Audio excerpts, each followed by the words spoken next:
vous dire 3 mots. Pourquoi le baptême? Pour qui le baptême? Comment le baptême? Pourquoi le baptême? Eh bien parce que Jésus l'a enseigné. Et Jésus a été un exemple pour chacun de nous en se faisant baptiser du baptême de Jean le Baptiste. Voilà pourquoi. Parce que c'est l'enseignement de Jésus et des apôtres. Comment le baptême? Pour qu'il soit biblique, bien sûr, pour qu'il ressemble à celui que les apôtres ont pratiqué, eh bien, il faut que le baptême, ça va être le cas ce soir, vous en êtes tous témoins, il faut qu'il soit pratiqué ou administré par au moins 2 serviteurs de Dieu reconnus. Ça peut être aussi un candidat qui est de serviteur de Dieu des fois, mais il faut que ce soit des serviteurs de Dieu qui administrent le baptême. Et cela, eh bien, parce que Jésus a dit aux disciples, aux serviteurs de Dieu, allez par tout le monde. Et il a dit, faites des disciples en les baptisant. Donc c'est les serviteurs de Dieu qui doivent baptiser. Vous vous rappelez de cette anecdote où notre premier serviteur de Dieu de la mission, Mans, parce que personne ne voulait le baptiser, les serviteurs de Dieu, Digan n'existait pas, et bien quand il a vu qu'aucun monsieur pouvait le baptiser, alors il a dit à Clément le Cossec, il a dit, je vais aller dans la rivière, je vais baptiser ma femme et je vais me baptiser à moi. Et puis Clément le Cossec, devant cette sincérité, lui, il a procédé au baptême et il avait donc baptisé Mans. Les serviteurs de Dieu. Alors, pour qui le baptême? Eh bien, les tout jeunes, hein. Vraiment les jeunes. Mais je vais l'encourager parce que moi aussi, je me suis converti, j'avais 14 ans, je crois que j'étais plus jeune qu'elle encore. Eh bien, pour qui le baptême? Pour quelqu'un qui a connu la foi, la repentance et la conversion. Sinon, le baptême n'est pas bon, ça va pas, il est à moitié. Foi, repentance, conversion. Il faut que celui qui s'approche de Dieu croit que Dieu existe. Ça s'appelle la foi. La repentance, c'est réaliser qu'on a mal fait, qu'on a offensé Dieu et qu'on est coupable. La conversion, c'est faire demi-tour et prendre une autre direction, celle de Jésus. Que Dieu soit béni. Je ne sais pas la peine que j'aille plus loin, je crois que l'eau est arrivée. Ou on attend encore? On attend encore un tout petit peu d'eau.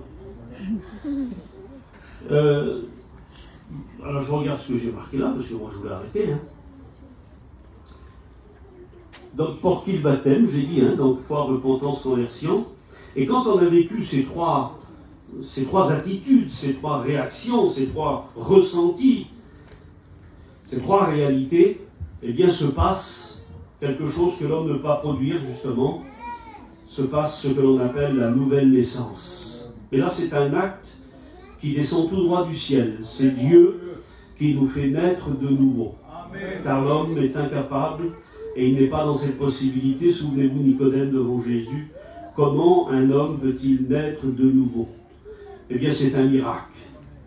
C'est quelque chose que Dieu seul peut faire. Naître de nouveau, vous savez, je l'ai vu, moi, cette nouvelle naissance, chez des hommes qui vraiment ont passé du tout au tout, c'est-à-dire qui ont eu une grande vie vécue dans le monde, on va dire à 100% dans le péché le plus haut niveau, et quand ils sont nés de nouveau, ça a été tellement une nouvelle naissance presque littérale, c'est que ces hommes témoignent en disant que les arbres n'avaient plus la même couleur, le ciel n'était plus pareil, matériellement, physiquement, ils regardaient les gens et ils disaient je ne savais pas que tu étais beau comme ça, je ne savais pas que tu étais belle comme ça. Donc vraiment c'est des écailles qui tendent des yeux et le changement c'est vraiment, Jésus ne s'est pas trompé, c'est vraiment la nouvelle naissance qui se produit et quand ça arrive c'est quelque chose de magnifique et de merveilleux. Eh bien je crois, hein, moi c'est sûr, c'est ce que les serviteurs de Dieu vont dire, c'est sur la confession de sa foi. Parce que nous ne sommes pas en elle, on ne peut pas répondre pour elle. Donc c'est elle devant Dieu, mais nous savons que nous ne baptisons pas rapidement chez nous. Vous savez bien, quand quelqu'un croit, eh bien, il peut croire et puis être sauvé, puisque ce n'est pas le baptême qui sauve, mais à un moment donné, le baptême peut être quand même salutaire. Je vais vous expliquer en 2 mots pourquoi. Alors, le baptême ne sauve pas directement, parce que ça voudrait dire qu'on a juste à se plonger dans l'eau, et puis on est sauvé. Donc de ce principe-là, non, le baptême ne sauve pas de cette façon. C'est un engagement avec le Seigneur que l'on prend, un engagement de bonne conscience, de l'apôtre, Donc le baptême ne saute pas à ce niveau-là. Ce n'est pas parce qu'on se plonge dans l'eau qu'on est sauvé. Pardonnez-moi, il y aura très certainement plein de baptisés qui n'iront pas au ciel malheureusement. Alors, dans cette période de probation où eh bien, on suit le Seigneur et on voit, si vous voulez, les preuves d'une véritable conversion, les serviteurs de Dieu se permettent de baptiser ces gens-là. Mais où il peut devenir un moyen salutaire, c'est que si quelqu'un rencontre Jésus et qu'il dit, par exemple, moi j'ai eu le cas dans mon ministère, où une personne avait trouvé Jésus mais ne voulait pas se rebaptiser. Parce que pour elle, elle se rebaptisait, elle avait été baptisée en tant qu'enfant, et puis elle disait que son baptême était valable. Et à ce moment-là, quand on vient à discuter cette doctrine de Jésus, puisque la Bible déclare que les disciples de Jésus lui-même n'ont jamais baptisé d'enfants. Vous ne verrez pas un seul verset biblique où il y a eu des baptêmes d'enfants. Vous trouverez l'expression dans les Actes des Apôtres, hommes et femmes se firent baptiser, mais jamais les enfants. D'ailleurs, les enfants ne se baptisent pas parce qu'ils sont sauvés. Pourquoi baptiser quelqu'un de sauvé? Jésus a dit, en les prenant comme exemple, regardez-les, voyez-les. Eh bien, Jésus a dit, pour aller au ciel, il faut leur ressembler.